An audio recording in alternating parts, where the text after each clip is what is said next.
सीमा सहाला उठतंय नाही तर फुकट गावचा बेजार होत आहे. काय सुंदर वाढत योगायोग केला मिळाले का तुम्ही? या बघा युट्यूब चॅनल चालू आहे बरं का माय बाबा. पळाली वनाचल समास गिरी लंघिली गिरीशी करे तिही लंघिली गिरीशी खरे ससे वैसे तरसत घर चौफेर कलकली मारतायला त्या पर्वताला लक लक लक लक लक हलवायला सुरुवात केल्या. काय होतंय? आरडाते व्याघ्राचे सिंहनाद सिंहाक तेने दचके यमलोक. काय ताकद असेल महाराज? एक तुम्हाला विचारतो बरं का पुरुष मंडळीला, मारत्राचा जन्म कोण दिवशी झाला बाबा? हा काय म्हणजे की पौर्णिमेला निर्वाळ विचारायलो वार कोण वारी झालाय बाबा? मारत्राचा जन्म मंगळवारी झालाय. धन्यवाद. जन्म मंगळवारी झालाय पण मारत्राला शनिवारी का मानतात माहिती का? शनीच्या थोबाडीत मारण्याची ताकद बाबाची आहे. एवढी ताकद या बाबाची आहे की बाबा मला या पर्वताला शहाणपणा करायची सवय लागली पण याला माहिती नाही माझी ताकद काय. आंधळीला डुंगरावली भूतांगांतनी सकाळी त्या चित्राने धरली चरण आणि कपिसी प्राणी जनगल्या पक्षुकुळी सर्पाली घाले पाताळ विद्या पैसरी टाळी जात किळे प्रताप येऊने विस्तार पंच येऊने उंची थोर आणखीन आईचा पर्वत सविस्तर कपेंद्र सत्वर पडिला 40 कोस रुंदीचा आणि 520 कोस लांबीचा पर्वत उपटला आणि मारत्राने आकाश मार्गाने उड्डाण केले. पायी पर्वत उपडीला दोन्ही बाही गगना उसळला लावण नाही श्रम नाही अनुमात्र 520 आणि 1040 लांबी रुंदीचा पर्वत उपटला पण मात्र म्हणजे अजिबात घाम आला नाही, दम आला नाही, श्रम आला नाही. काय ताकद असेल? अरे रानामध्ये गांजर गवत निघाला ना फुकट गाव करत तर बायकोला म्हणाले उपटू लाग मला. छत्रा कझेली बाळक गज सुंडा दंड कमळ देख तैसा चालीला कपिनायक गिर्यालोनी उच उपडोनी. हत्तीच्या सोंडेमध्ये कमळाचं फुल द्यावं. हत्तीला वजन होईल का? आज त्या हत्तीला वजन होत नाही तेवढं सुद्धा वजन माझ्या मारत्राला. तरी अंधार प्रकाश नाथा वरी प्रकाश तरी अंधार पडे गड वरी प्रकाशा गाद हेम छाया ती शुद्ध कोंदले नभ उजडे. पर्वत पटल्याबरोबर वरी त्या पर्वतावर असं दिव्य औषधी चम चम चम चम चमकू लागल्यामुळे वरीच्या बाजूने प्रकाश पडू लागलेला आहे पण खाली अंधार होता. कसा होता? तरी अंधार प्रकाश माता नवी सगळे उडत जाता देता प्रदेश पावता भरते तत्वता. पहिल्या काळामध्ये कंदील लावला, चिमणी लावली तर चिमणीच्या खाली अंधार आणि चिमणीच्या वरी आता उलटा झालंय.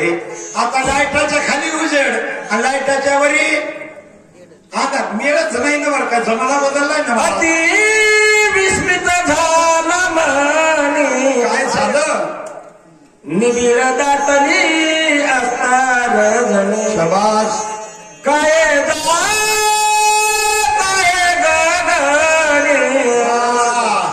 लक्षता चिन्हे लक्षणा घेतला नाही मला हातात धरलेला आहे. पर्वताच्या खाली मरत्रे असल्यामुळे मरत्रे दिसेनासे गेले आणि नंदीग्राम नावाचा असा भारत परिसर लागलेला आहे.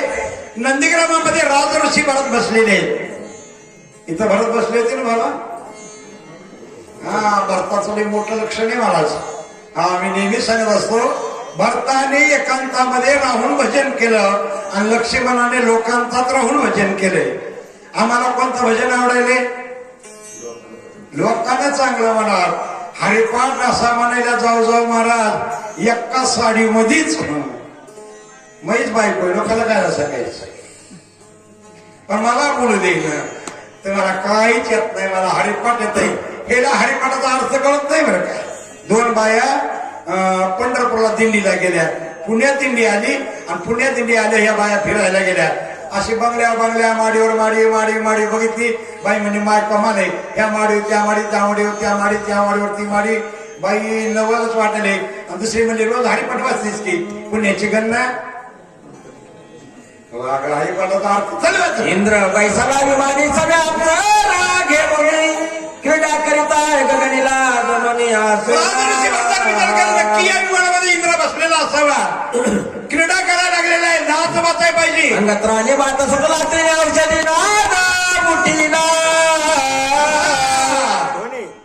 ध्वनी विचित्र उमटला ऐकला भरताने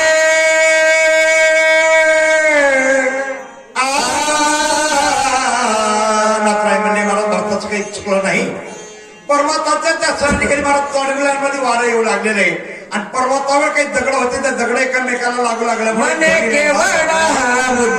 वाद्य लावणे अद्भुत अप्सरासह विमान काय करायला सायरा विचारत आता लक्ष पुढं काय का माय बापानं या 4-5 वया तुमची आमची संगीतात भरतराज ऋषी म्हणून लागले. तर काही ठिकाणी वाद्य लावलेलं आहे, अप्सरा सोबत घेतलेले आहेत, नृत्य करायला लागलेलं आहे, नाचायला लागलेलं आहे. पण कुणी कोण जावं ह्या इंद्राला लाज कशी वाटली नाही बरं काय. सगळ्यामध्ये महाराज या ठिकाणी राजकारणी कोण असेल तर इंद्र आहे. आणि अशा इंद्राला, माजलेल्या इंद्राला शिक्षा लावणं आमच्या राजऋषी भरताचं काम आहे. बरंच जी बोलू लागलेले सवे घेऊन वारांगणा विमान हिंडवी गगन आता उल्लंघोनी साधू सजना कर्याटन उन्मत. फुकटगावकर पहिल्या ओळीमध्ये म्हणले बरं का अप्सरा घेऊन या, आणि आताच्या ओळीमध्ये वारांगणा म्हणले बरं काय. वारांगणा वेगळे आहेत का. वारांगणा तिलाच म्हणतात आणि अप्सरा तिलाच म्हणतात. आता वारांगणा का म्हणावं, जी वाराला नवरा बदली ती तिचं नाव वारांगणा. आणि अशा वंगळ बाया घेऊन नाचायला लागलेला आहे. आणि परत शक्तीचा कार्यक्रम चाललाय, भजन चालू आहे, संप्रदाय चालू आहे. आणि अशा जागेवर जर जात असाल तर याला शिक्षा लावणं आद्य कर्तव्य आहे. राजऋषी भरत बोलू लागले. आणखी मध्य प्राचीनी माताला जो धननाभे भुलला त्याचा गेला विवेक. ऐका मला 3 माणसाचा विचार केलेला असतो, विवेक नाम विचार. जो दारूच्या नादी गेलेला आहे, मला दारूच्या आहारी गेलेला आहे, त्याला विचार राहत नाही. जो बाईच्या नादी लागलेला आहे त्याला विचार राहत नाही.